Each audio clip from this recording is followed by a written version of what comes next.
শুধু যে সেই প্রোমো কোড দিয়ে 1xbet অ্যাকাউন্ট খুলে লাভ হবে তা নয়, প্রতিদিন ফ্রি বাজি ধরতে দরকার অফিসিয়াল প্রোমো কোড। আমাদের স্ক্রিনে দেওয়া প্রোমো কোড দিয়ে অ্যাকাউন্ট খুললে পাবেন প্রতিদিন ফ্রি বাজি ধরার সুযোগ। তো চলুন দেখিয়ে দিচ্ছি কিভাবে একটি সম্পূর্ণ ভেরিফাইড 1xbet অ্যাকাউন্ট খুলবেন। 1xbet অ্যাপ একটি অনলাইন বেটিং অ্যাপ, যার মাধ্যমে আপনি বিভিন্ন ধরনের স্পোর্টসে বেটিং করতে পারবেন। আরও আছে গেমস খেলে টাকা আয় করার সুযোগ। যাদের ফোনে 1xbet অ্যাপটি নেই তারা যে কোনো ব্রাউজারে গিয়ে অ্যাপটি ডাউনলোড করে নেবেন। এখানে স্ক্রিনে দেখতে পাচ্ছেন লগ ইন এবং রেজিস্ট্রেশন নামে দুটি অপশন রয়েছে।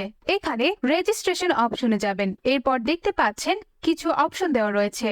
আপনি ওয়ান ক্লিক অপশনটিতে চাপ দিবেন। এখানে কান্ট্রিতে বাংলাদেশ এবং কারেন্সিতে বাংলাদেশি টাকা সিলেক্ট করবেন।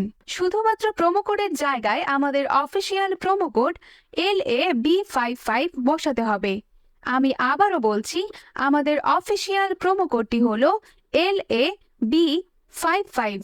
মনে রাখবেন, আমাদের প্রোমো কোডটি বসালে পাবেন অসংখ্য বোনাস এবং যে কোনো সময় বিকাশ, নগদ, রকেটের মাধ্যমে ডিপোজিট এবং উইথড্র করতে পারবেন।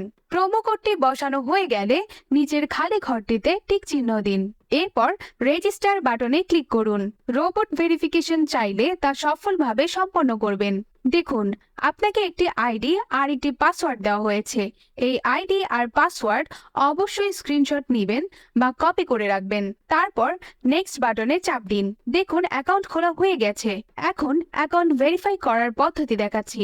এজন্য নিচের মেনু বাটনে চাপ দিয়ে উপরে পার্সোনাল প্রোফাইলে চাপ দিন। এরপর এরকম একটি পেজ আসবে।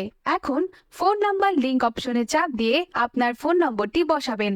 এরপর নেক্সট বাটনে ক্লিক করলে আপনার ফোন নাম্বারে একটি ওটিপি কোড যাবে এবং সেই কোডটি এখানে বসাতে হবে।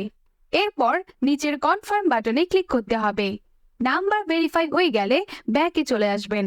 এখন এন্টার ডিটেলস অপশনে চাপ দিবেন। এখানে সমস্ত তথ্য জাতীয় পরিচয়পত্রের সাথে মিল রেখে পূরণ করতে হবে। এখানে আপনার নামের প্রথম অংশ লিখবেন, তারপর শেষ অংশ লিখবেন। এরপর জন্মসাল, মাস এবং জন্ম তারিখ লিখবেন। প্লেস অফ বার্থ মানে জন্মস্থান লিখবেন। এরপর রিজিয়ন সিলেক্ট করে বাংলাদেশ সিলেক্ট করবেন। এরপর সিটিতে ঢাকা এবং রেসিডেন্সে আপনার জেলাটি লিখবেন। ডকুমেন্ট টাইপ সিলেক্ট করে ন্যাশনাল আইডি সিলেক্ট করবেন এবং সিরিজের ঘরে 1 লিখবেন। ডকুমেন্টের ঘরে আপনার এনআইডি নাম্বার লিখবেন। এরপর ডেট অফ ইস্যু এর ঘরে এনআইডি এর উল্টো পাশে দেওয়া ইস্যু ডেট বসিয়ে দিবেন। ইস্যুড বাই এর ঘরে বাংলাদেশ গভর্নমেন্ট লিখবেন। সবকিছু ঠিক থাকলে পাশে থাকা আইকনে ক্লিক করবেন। এর মাধ্যমে অ্যাকাউন্টটি ভেরিফাই হয়ে যাবে। এখন দেখব কিভাবে অ্যাকাউন্টে টাকা ডিপোজিট করা যাবে। ডিপোজিট করার জন্য ব্যাকে চলে আসুন।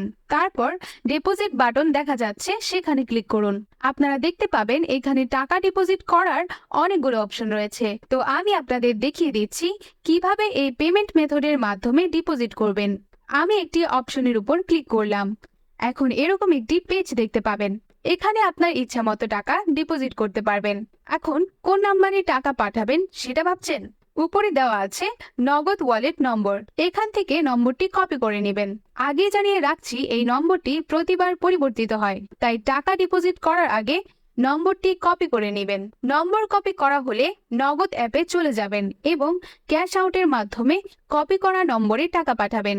টাকা পাঠানো হলে এরকম একটি পেজ চলে আসবে। এখান থেকে ট্রানজ্যাকশন আইডিটি কপি করে অ্যাপে ফিরে আসবেন এবং যে নম্বর থেকে টাকা পাঠিয়েছেন তা লিখবেন। পরবর্তী অপশনে আগেই কপি করা ট্রানজ্যাকশন আইডিটি লিখবেন।